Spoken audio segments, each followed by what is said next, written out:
9 here. And I'm going to show you how you get the back strap off. I've learned, countless ways how to get back straps off. A lot of people don't do the rib meat.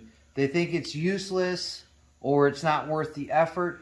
Me, on the other hand, if I'm going to shoot something and eat it, I'm going to take everything that I can possibly get off this animal as long as it's edible. Usually around the shot, wherever your shot placement is, or anything like that, there's going to be trauma, there's going to be blood clots. If you look over there on that table there's a lot of blood clotting there. I shot her here, so there's going to be a lot of meat loss on that shot, unfortunately. But after I go through all the ribs, I'll leave those unless, again, I can get meat off those. But again, I shot her here in the front of the shoulder, not in the back, so it is what it is. But this will just peel off here like that, and you just go down the ribs. And then that's another reason why I like to kind of clean off, per se, the ribs, because it gives me an avenue. When you start breaking down deer, the cool thing about it is it's basically meant to come apart that way. I don't know if the baby Jesus intended it to be like that, but nonetheless, that's how that happens. So everything kind of peels. If we go over here to this section here, if you look at this, this is her whole front portion. This would be her brisket here, and then you have your shank where you can make ossobuco out of, and then you have your roast here attached to that. This is only connected to muscle. All the muscle in the brisket right here, that all gets held together in the front of that deer, so you can take it off that way. But we'll go over here and deal with the back strap on the other side and show you how you get to this. So over here on the other side, the back strap only goes so far up. It only goes to about, I would call, what do you call that, Cindy? The butt bone right there. So I want to cut that right there, okay? Because you're going to be here. So again, I've cleared out all that room on that side so I can see where to place my knife for the back strap. And it's simple. You just follow the spine. This is the spine here. And you just follow that thing all the way down. Try and get as close as you can to the bone. As close as you can to the bone. And then, I mean, you can come back and clean it up. You know, some people are perfectionists. Me, not so much. But I like to get around here, get some of this off of here. You know, this, a lot of people just throw this in the bucket down here. Me, I won't. I'll throw that in the grind. I'll throw every last piece that I get into the grind. See how far I'm getting to the back of the spine. I'm leaving some there, up here. Trying to get there. When you start seeing that white spine there it is. Then you're doing good.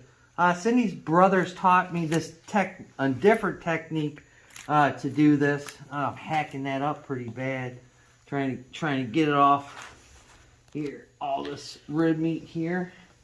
This should come off pretty fairly. I might have to sharpen my knife, but I hacked that up pretty good. Oh well, I'll come back and get it. But you got to get down in there. And you can just move this rib meat right out of the way here. It's fine. You know, and then I'll just tear that off. That fat right there.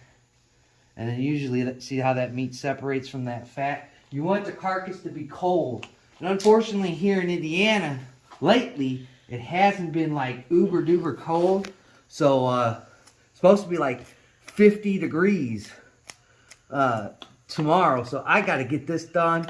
I got to get everything down in there into the freezer, all that jazz. Cindy's brother would tell you to come back and come down the spine this way. So we can do it on this one real quick. But you got to try and get some of that connected tissue out of the way and get as close as you can to that spinal area. You know, when you're getting in there. But then it should just hopefully, all right, get in there. She's been sitting for a while, so she's gonna be kind of, yeah, that's where that's that spot I kind of missed, and it just falls right out just like that. See how it's just peeling off? Ow! And I don't know, you can ask a lot of people, but I think this doe, this is a doe. This isn't a buck. I shot this with my son. Trying to get that spot down there. Yeah, she's kind of, I gotta clean that up. Can't have that. But again, and it just peels off right there. You can go back there if you want to and clean this up. Take this out, throw it in your grind bucket. But there's a number of ways to get that back strap off of there without me, tearing it up. But that's pretty significant. If you come over here, we'll do the same thing to this guy. So I did this one before the video and took my time and did it.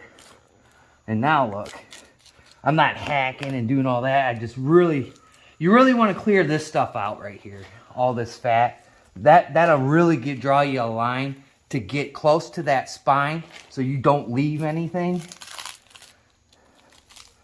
But I mean, there's quite a few different ways to do this. You just got to find the way that works for you. I mean, that's basically what it comes down to. Sorry, my other little light is electric. That's what happens when you start believing in electric things. It loses its charge. But anyway. Oh, and there it is, man. There it is. That's a clean one. That's a clean one. Not like that nasty one I kind of cut up. But that's all the way down to the end of her neck. So that's how you do that. If you don't want to deal with it, don't deal with it. I don't blame you. I like to do it because I know where this is going. I know who's doing it. It's not getting thrown in different batches of grind, like the brisket, the neck, the shanks, and the hams and all that jazz. But this is well worth it. As you can see here, let me hold that other one up, the one I hacked to death. But that's off a doe. That's off a doe. That's probably the biggest doe I've ever shot in my life. Pretty much guarantee it is. So then you can take this and you can cut it into steaks, or you can roast it, wrap it in bacon, the whole thing in bacon if you got a bigger smoker, and then enjoy your venison. It's beneficial. I tell a lot of people on the channel to be more self-reliant. Some people, like I was at first, breaking down a deer, you're kind of scared, you don't want to do anything. Once you get past taking the guts out, the guts are the most important thing when you first hit a deer, is the guts.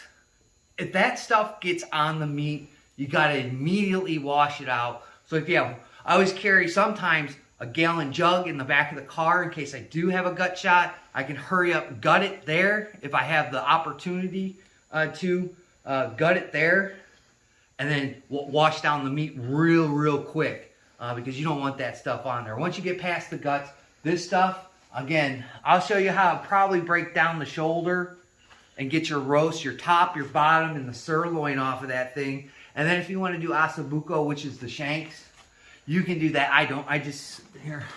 I'll just cut them off the front leg and just throw them in my grind pile and I'll grind that.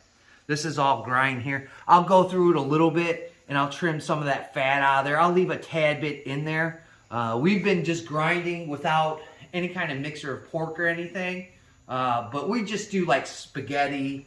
We don't do burgers. If you're gonna do burgers, I highly recommend that you get some beef or something like that that's a little bit more fatty because the deer is pretty lean. But that's all you gotta do. Again, this thing's like designed to come apart which is really cool. And once you start getting into it, you kill a few of these things, and you're that successful. It becomes pretty quick. I was out here for what, an hour and a half, and I already got this thing down to the shanks, to the back of the deer. That's how easy it is. Take your time. Be proficient. Be fast, but be careful. Don't cut your hands or anything like that. But just be fast. Be diligent. Go through there. But that's how you take the back straps out. If you guys like these kinds of videos, they're probably going to get flagged by YouTube. So I might throw these on a different platform real quick and then see how I can edit this around YouTube's guidelines, because they really hate stuff like that. But that's how you do that. I like to thank all my old and my new subscribers, and just the people that zip through. I greatly do appreciate it. Please like, comment, share, and subscribe. Especially a big thank you to my Patreon people. This past deer season, I am really behind on Patreon. Every day I'm getting further and further behind.